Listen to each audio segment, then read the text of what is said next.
Hello and welcome to this latest episode of the Cheltenham Roar, the show brought to you by PricedUp.bet and oddschecker. This weekend, the racing comes to you from Ascot and from Haydock. We have the Clarence House we're going to be previewing, and we're going to be having, as we always do on the Cheltenham Roar, an early look at the Cheltenham Festival. And given it's the Clarence House, which should give us some indications and some clues into the Champion Chase, we'll be looking at the Champion Chase, and we'll also be looking at the Ryanair as well. I'm your host, George Ellick, delighted as ever to be joined by Andy Holding. Andy, how are you doing? Yeah, good. Thanks, George. Yeah, not bad. Yeah, fresh from seeing Biffy Clara last night. That was good fun. How was that? How's the head today? Not too bad. The voice took a bit of a battering, but yeah, the rest of me was shaping up okay. So at a gig, Andy, you're a singer rather than a stander and a mover. Yeah, I was standing. Yeah. I like to get involved. Yeah, Not in the quite mosh down, pit. not quite down in the mosh pit, but Okay. yeah, participating. Let's say. And Steve Ryder. Steve, what gig were you at last night? I wasn't. I'm just intrigued to see whether he went full. Andy went full Biffy Clyro and took his top off and got right in the action. But That's too evidently not. personal, that, isn't Yeah, spared everyone that. Yeah. it? But no, I'm good. I Good. got drenched doing the horses today. It's absolutely chucked it down at Newmarket. But looking at the forecast for both Ascot and Haydock, I think Ascot's supposed to have a bit of rain, but Haydock's relatively dry, which I'm sure connections for the likes of Royal Pagaille would have been hoping for the downpour that I've just had. Yes, it's definitely in London. It is basically not it hasn't stopped raining for 2 days, and looking at the weather forecast, it feels like it's not going to for about 10 days. So, yeah, I think Ascot could be pretty wet. It was thankfully we had some racing that went ahead last weekend for the first show of this series with Priced Up. But if you haven't got a Priced Up account already, make sure you do go and check it out. PricedUp.bet. They sponsor the show. Loads of offerings up there. They have a price boost page where you can find loads of boosts across different sports every single day. So make sure you go and sign up for an account if you haven't already. And when this goes out to the guys, they'll certainly look at Andy and Steve's selections, and the Fools will try and push out a couple of those as well. So make sure if you like what the guys put up, you go and check it out. We're going to be going through 4 races at Ascot and 2 at Haydock, all the races that will be shown on ITV over the course of Saturday. So we'll kick off then with the 140 at Ascot, the Warfield Mares Hurdle over just under 2 miles. And Le Conquier is the 2-1 favourite ahead of Nurse Susan at 9-4. Joyeuse is 4-1. Sunset Marquesa is 9-2. And Ubeti 16-1. Andy, how do you bet here? I've already had a bet in this race. Actually, yeah, I looked at it. Given that La Conquier is a Sea of Blue and oddschecker, I think we all know who it's going to be. Yeah, it is Le Conquier. I There did we look at go. this race with a colleague of mine at midweek, and we were discussing this race. And the one thing I did notice is that Dan Skelton had a raft of horses in it. A couple of them don't run, which was rather predictable because they were jocked up to run in other races. So you could get rid of them. And then if you look at Nurse Susie, you thought, well, I can see why they're running it here because there's not that many mares options for at the moment. But it's over 2 miles, and she's a 2.5 miler ostensibly. She needed all of that 2.5 miles at the stiff track at Sandown to get on top to win the other day in a bit of a tactical, messy race. So I thought, well, she could be worth taking on. Joyeuse has had an aborted career over fences and didn't run so good the other day at Ascot behind Willful. And then you got Sunset Marquesa, who got, in the end, readily brushed aside by Nurse Susan. And I bet he didn't look good enough. So I thought, well, if Le Conquier does run here, and she was in the Rossington Main, that was the slight doubt. And she was also in that valuable Mares Millions race, the first race on Sunday at Windsor. She could have gone for that. But they've decided, I think, in their wisdom, the best policy to come here, because I don't think she'll have an easier opportunity to win a Grade 2 against opponents who all want further. I think she's got the most speed of these. I know you look at the form of Newbury and you can poke holes and say, well, Charisma Cat got beat at 6 on last time out. But I thought Charisma Cat should have won at Wincanton. It was a bit of a poor ride, bit of a messy race. But the time that she did at Newbury was really good, and she was very strong at the finish. And the yard continued to thrive. So I thought this race would be set up for, I think Sunset Marquez will go off in front, make the run in, set reasonable fractions, but not fractions that La Conquier can't cope with. I just think she'll outpace everything late on. There we go. La Conquier, 2-1 favourite with Priced Up as it stands at the moment. These prices are, of course, subject to change. We're recording this on Thursday evening. So final decks were 7 or 8 hours ago, so the market's had a bit of time to settle down. Steve, how do you see it? I agree pretty much with exactly what Andy has said. I do agree that La Conquière was going to be the best suited by this 2 mile trip, but I was all set to tip her for this when I was prepping it earlier, but the price just keeps on contracting, and I still thought that Nurse Susan probably deserved to be favourite over her, given official ratings and the amount of weight that they've got to carry. Yes, Le Conquière's rating of 128 is a bit of a guess by the handicapper, and obviously is a lot less exposed than Nurse Susan, but Nurse Susan's rated 140 only has to give her £2, so strictly on weights and measures. I thought Nurse Susan was the one.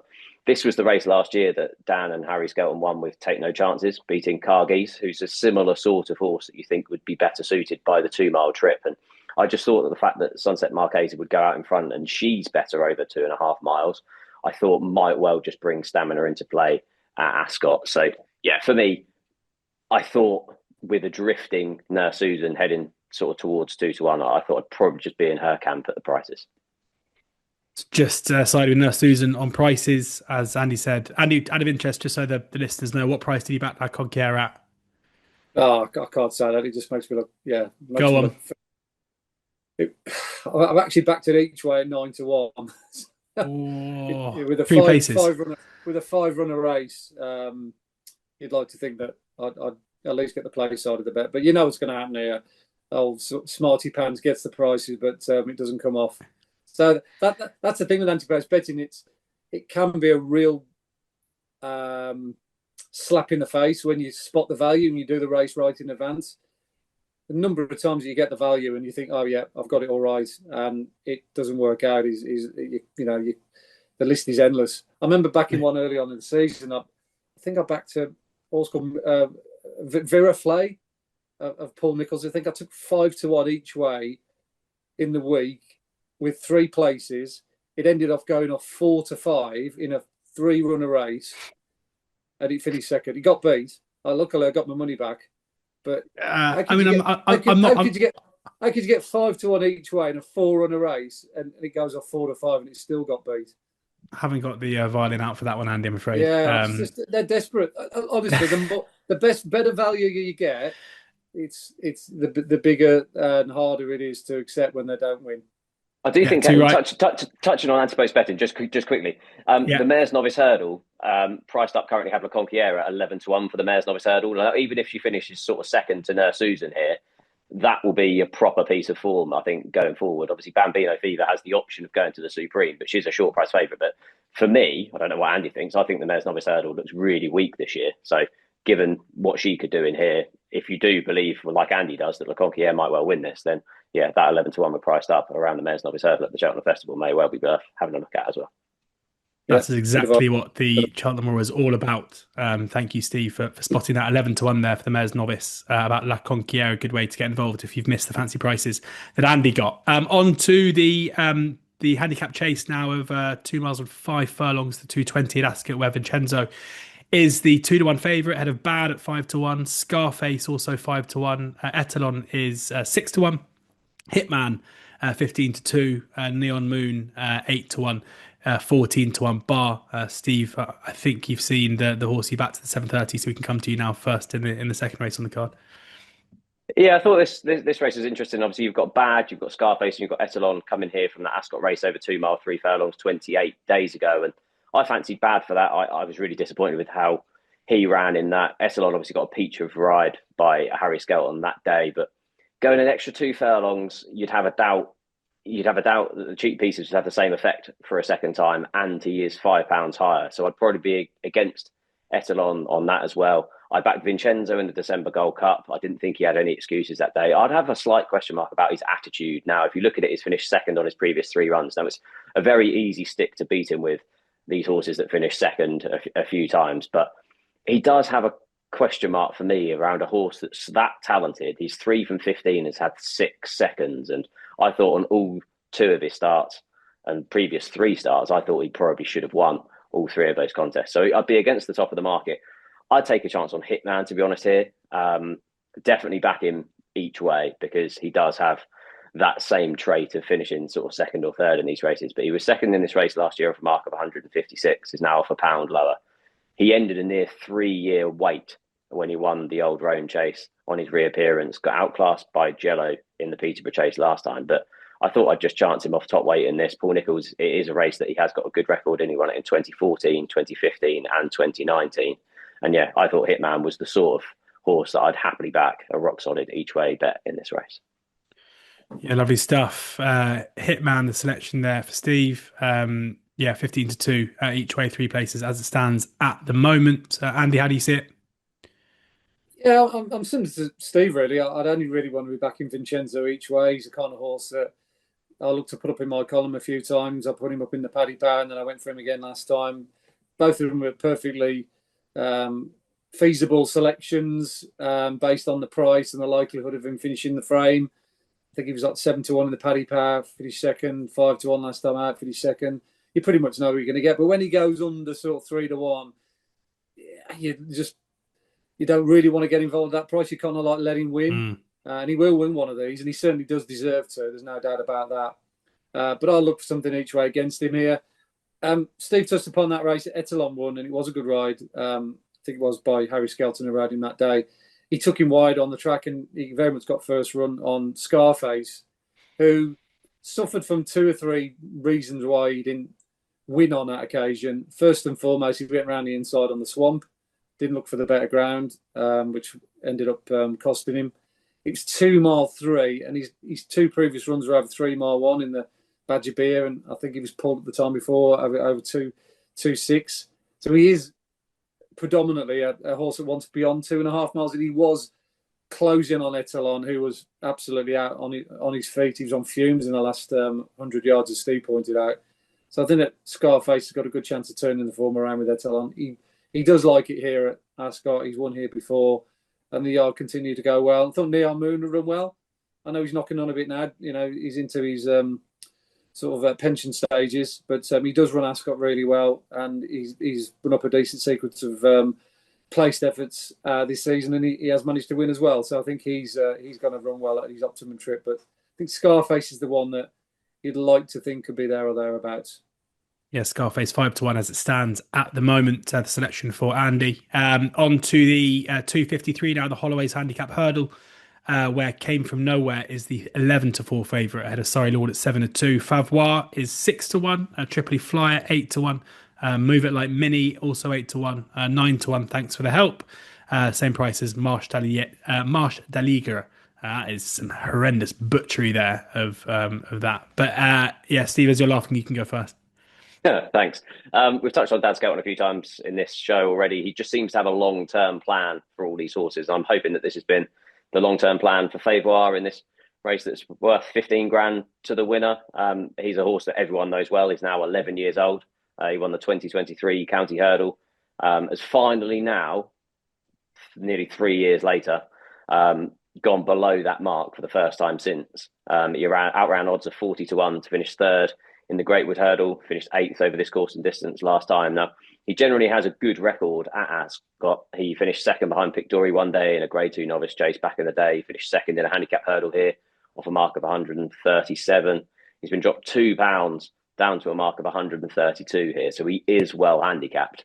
Harry Skelton takes back over on board. He's often ridden by claimers. So the fact that Harry Skelton gets back on for a valuable 2 mile handicap hurdle, I thought was quite noteworthy. I'd be against Came From Nowhere at the top of the market, won in the first time tongue tie last time, but that was a class 3 Hereford handicap and now stepped up in grade off a £7 higher mark. So for me, I thought Favois was fairly rock solid each way in this. Favois, 6-1 for Favois here for Steve. Andy, how do you see this? Yeah, I certainly had a half a look at Favois. I thought he ran okay actually behind Wilful. I think that form's very solid. I think Wilful will run really well in his respective race actually tomorrow. You get a chance to sort of step into that form and see how good it is. Because Favois was beaten quite away by John Joe's horse at this track. But it's just a trip for me with Favois.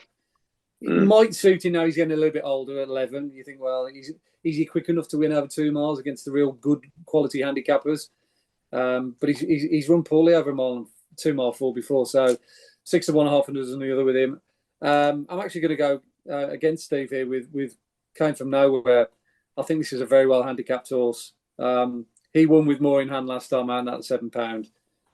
It's still daylight robbery off 1-2-4.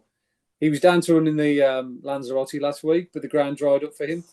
He wants soft ground. Absolutely devoured the ground at Hereford. Even though it was only a Class 3 race at Hereford, it was a good race because I actually tipped Move It Like Mini in my column, who'd ran really well beyond Alexi and Indemnity at the time before. It ran in that Trusting Times race as well, which has worked out well. Both of those two time figures that the horse ran in suggested that it should be going well in a Hereford handicap Class 3 race. I thought it was a drop in grade, and it just got absolutely battered. It got battered, I think, by two very well handicapped novices coming through the ranks, very lightly raced. Obviously, one of them came from nowhere. The other one was Good to Be Alive, and Marciac was back in fourth, which was very heavily backed. I think this is really strong form for the grade.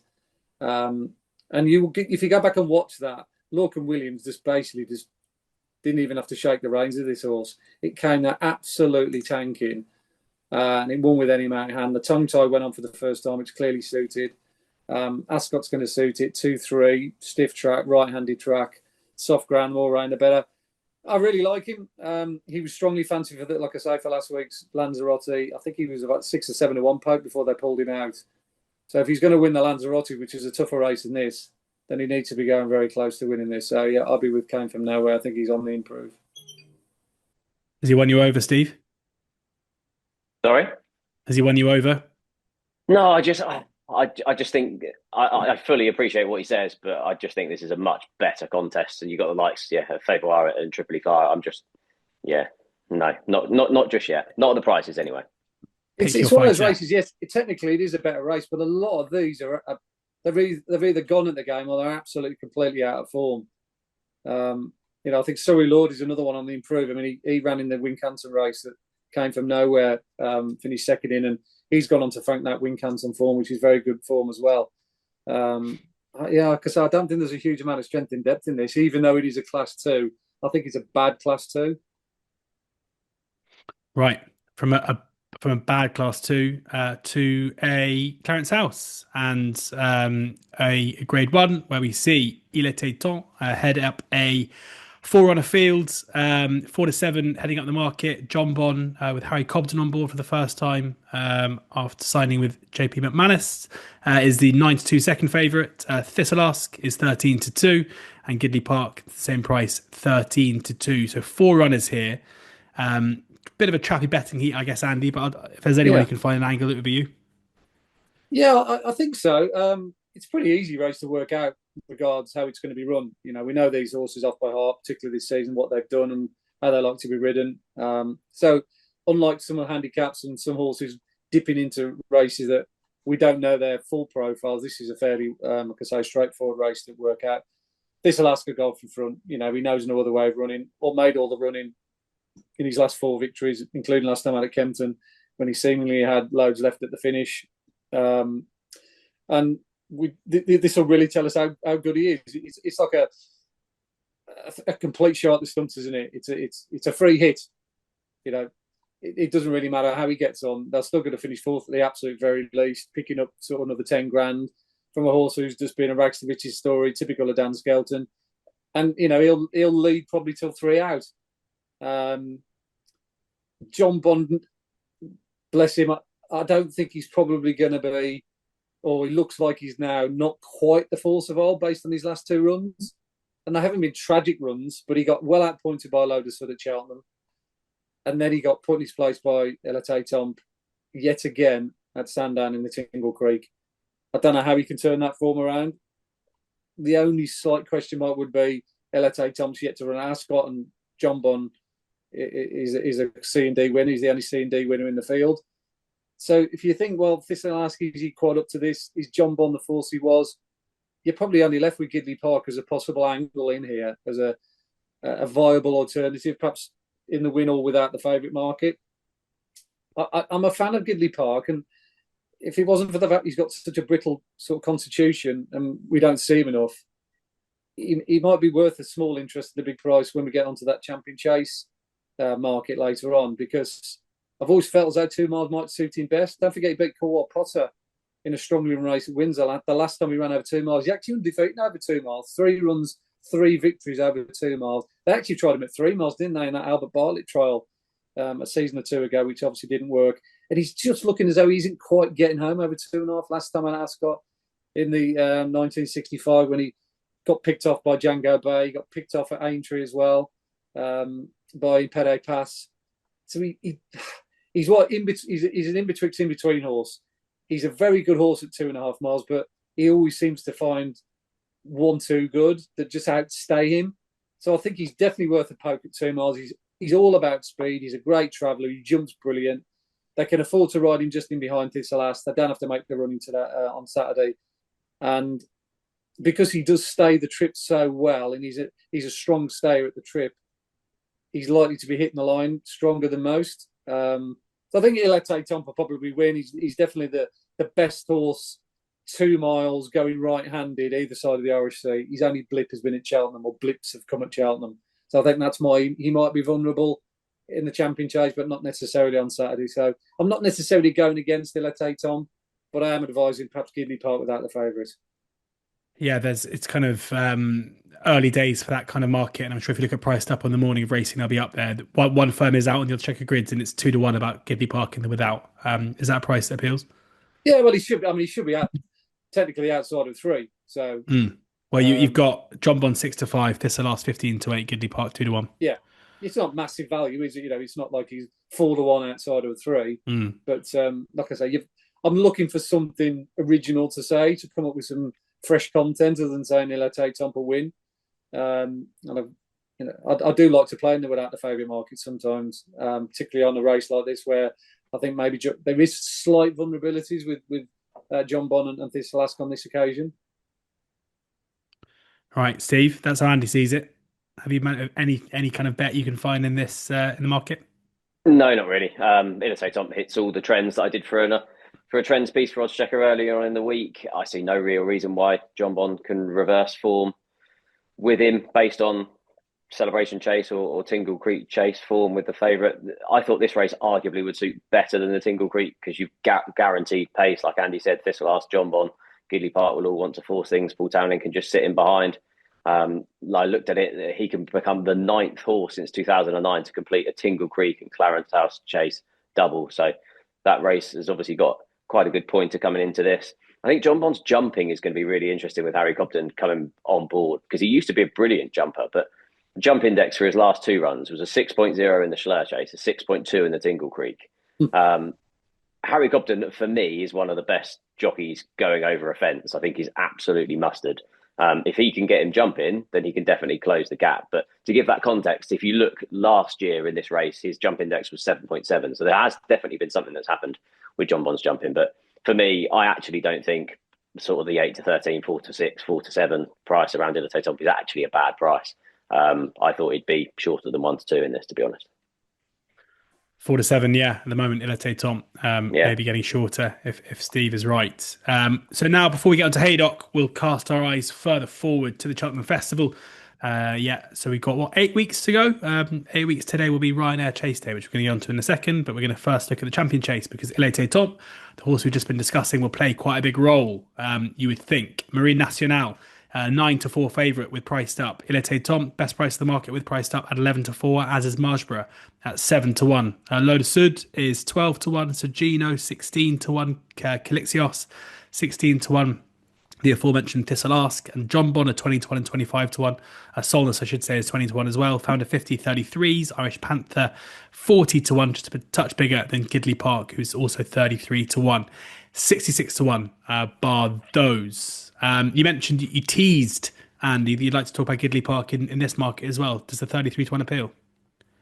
Yeah, because, as I said, it's an all or nothing kind of job on Saturday. They're going to find out whether he's a genuine champion chaser or worthy of a roll of the dice in a race like that. I mean, the Ryanair's the only other race he can run in. But does he really truly stay 2 mile 4? The 2 times he's been picked off have been on flattish tracks. Obviously, Aintree, as I mentioned, beyond Impede Pass, and obviously slightly undulating Ascot, but it's not Cheltenham. And I've always felt that 2 miles might be his tricks. At 40-1, that could look big, even if he finishes second. let's say, to Ilate Tom. I think it'll be enough for Connections to have a crack. They'll think, okay, there's a chance that Ilate Tom might not necessarily be as effective going left-handed around Cheltenham as he is going right-handed around Ascot. And if he gets beat 4 or 5 lengths, I think, yeah, okay, it's good prize money for second, third, fourth. What else? What other race could they run in? So I think 40 to 1's big. And you can also say the same about John Bond to a degree. I mean, okay, he's not the force he was, so I'm not contradicting myself here, but he's 25 to 1 for the Champion Chase. And again, what other race could he run in? And you look at his career, even though, he's not winning at the moment, he's never been out the first 2 in his life. And at the moment, you can get 25 to 1, 3 places. I'd sooner back him than I would Margeborough, who, needs to come with a wealth warning with his jumping. Load the sort of obviously be a lot fresher than what he was when he ran slightly below par in the Tingle Creek. I think they've learnt a lesson with him, similar to what they've done with Grey Dawning. Less is more with a horse like that, I think. I don't think they need to run between now and the festival. So, you won't want to be totally dismissing Load the Sud. I think we got the right favourite, Marine Nationale. He's the champion. He ran like a champion first time out, even though he didn't win. Only the true champions can make a real bad mistake like that and still nearly win. He gave away 5, 6 lengths, jumped out to the right, almost got rid of Sean Flanagan. It was almost a pull-up job. If you would have pulled him up in between jumping the second and the third, you couldn't have blamed Flanagan because, there would have been other days. They got the DRF. But he kept him in the piece and he almost beat Solness, which would have been one of the minor miracles of the season. So even in defeat, he looks just as good as horse as he was last season. So we know that Marine Nationale's in full working order. And unlike Ilate Tom, he turns up at Cheltenham. He won the Supreme, he won the Champion Chase. He's just a big time Charlie when it comes to the festival. You want those kind of horses on your side, like the Bob Ollingers of this world, the ones that always come back and always do it and you can rely on them. So I think that we've definitely got the right favourite. Even if Ilate Tom wins on Saturday, I don't think bookmakers should or will necessarily shorten him too much because they'll still want him in the hod for when they go to Cheltenham and look at his overall record. It's hard to make crystal clear cases for many others other than, I said, John Bond at a big price and Gidley Park at a big price. So I'd suggest that 40 to 1 at the moment or 33 to 1, Gidley Park. You could get a good run from him Saturday. He might just turn up for you in the Champion Chase. Lovely stuff. Gidley Park, the one for Andy. He's run through a fair few there in the field. Steve, how does his view on it compare to yours? I mean, I thought he summarised the top of the market really well, so I'm not going to repeat any of that.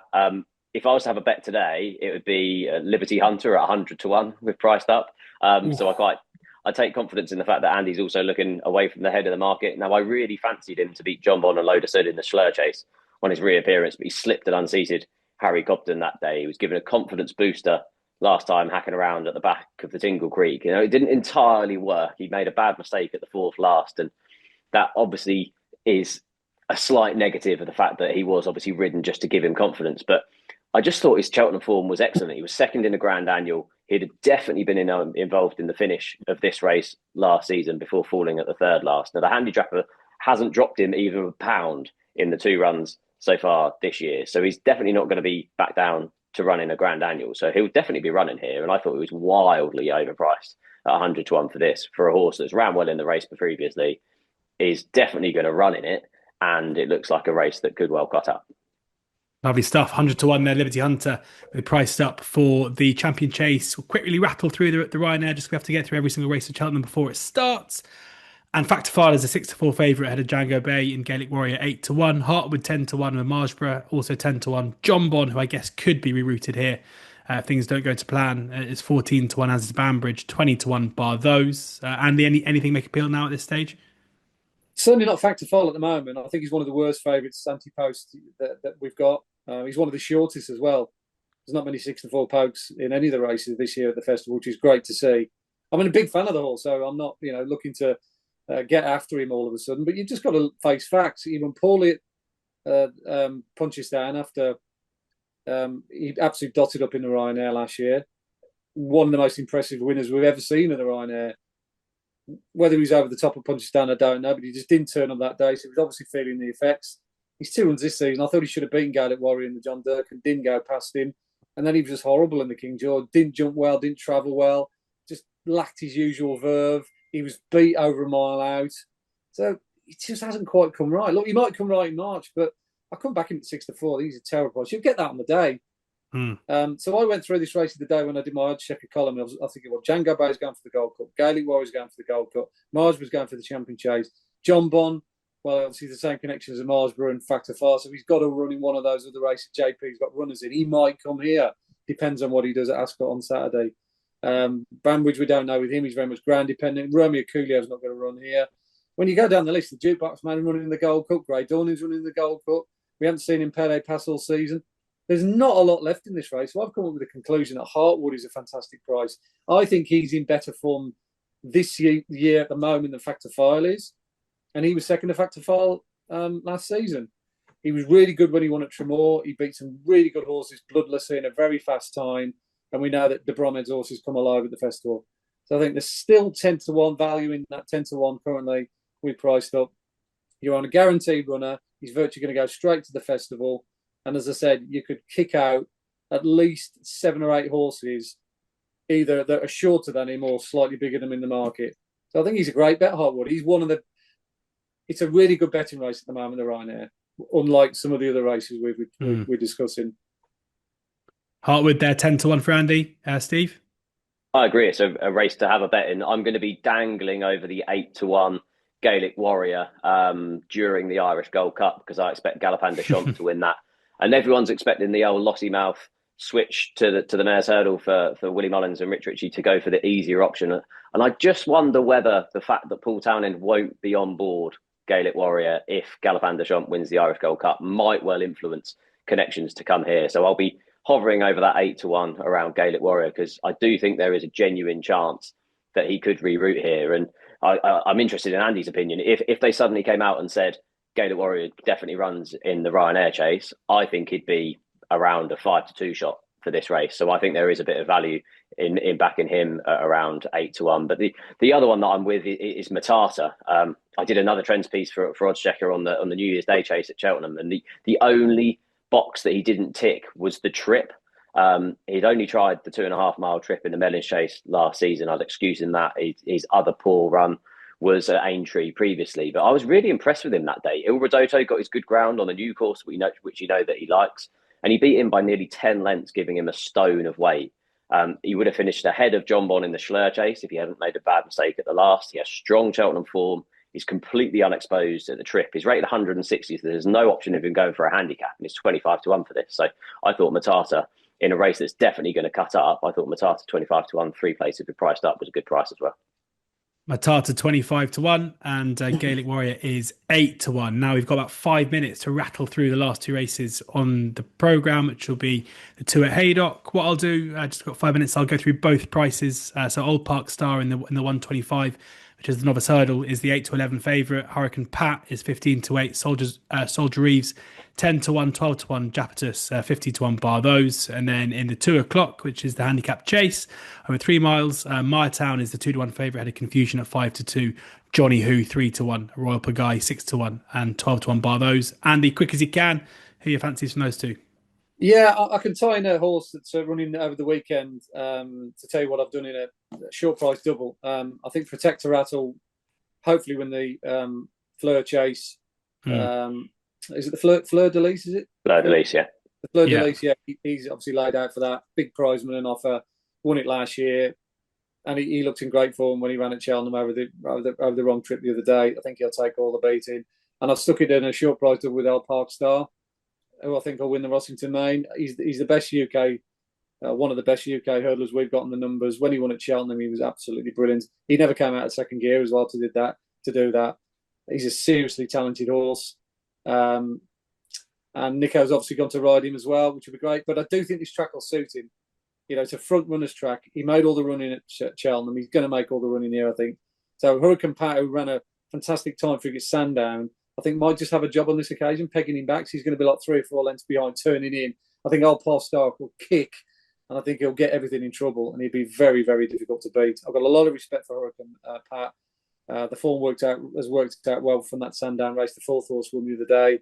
But I do think Sandown suits him really well, where you can close into a slowing down pace up the hill, but it won't be so easy to get Old Park Star on this occasion. And I think the big improver in the Peter Marsh is one of the worthy favourites. Confusion. Been a big fan of this horse. I've tipped him a couple of times this season. He's done me a couple of nice turns, and I think he'll be very difficult to beat as well from the stable that are producing those kind of horses. Hand Over Fist, Grand Jess was another one the other week in the Tommy Whittle, and I think Confusion will give Joel Parkinson and Sue Smith another winner. Lovely stuff. Steve, anything else to add? No, I agree with both of those selections. Just a couple of bits more on Old Park Star. If you believe the handicapper, like he should win this. He's rated 142, carries 11 stone 7. Hurricane Pat's rated £6 lower, but carries two pounds more. So if you believe the handicapper, then Old Park Star should well justify his short price. And if you go back to the bumper form, yes, he has to reverse form with Hurricane Pat, but the way that Paul Nicholls trains is definitely for the longevity. Obviously, he's now gone to Nicky Henderson. Nicky Henderson has won this 2 of the last 3 of the last 6, and those have been with Jericho de Repene, John Bon, and Mr. Fisher. So it's definitely a race that he targets with some of his better novice hurdlers. There we go. Thank you both to Steve and to Andy for sharing their tips, thoughts, and insight ahead of a great weekend's racing, and also looking ahead to the Cheltenham Festival. A couple of really good, interesting selections, particularly in the Ryanair, to be had for those of you watching at home. Thank you to Priced Up for sponsoring the show. As I say, make sure you sign up for an account if you haven't got one already. Pricedup.bet, loads in there, plenty of anti-post betting, loads of boosts throughout, various different sports every single day. And as I say, the guys hopefully will boost a couple of the selections there as well, or make sure they go top price for the Cheltenham one. So do keep an eye on pricedup.bet for those. And oddschecker have you covered for your fixed odds betting needs, including Steve and Andy's tips. So make sure you do check it out. Thank you, guys. Thank you. That'd be good. Yeah. Thanks for that, guys. Yeah, good. Enjoy that. We'll be back again next week, where Andy and I will be joined in the studio for a Cheltenham Trials Day preview with Basher Watts making his oddschecker debut. So make sure you check that out. We'll be there. So make sure you watch that for next week. But in the meantime, enjoy the racing. Sign up for a Priced Up.bet account, and please ensure that you're gambling responsibly.